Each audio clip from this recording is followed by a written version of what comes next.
Warga Kota Lubuk Linggau mengeluhkan kondisi jalan berlubang di Jalan Lapter Sinampari, Kelurahan Air Putih, Kecamatan Lubuk Linggau Timur 1.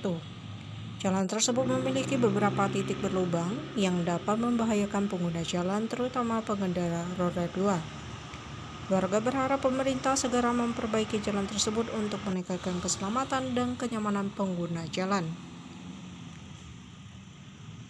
Jalan berlubang dapat menyebabkan kecelakaan, terutama bagi pengendara roda 2 yang tidak siap menghadapi kondisi jalan yang tidak rata.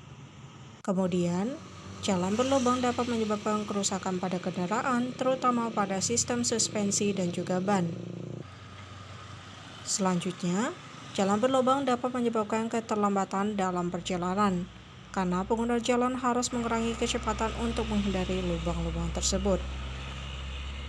Pemerintah diharapkan dapat segera memperbaiki jalan tersebut untuk meningkatkan keselamatan dan kenyamanan para pengendara.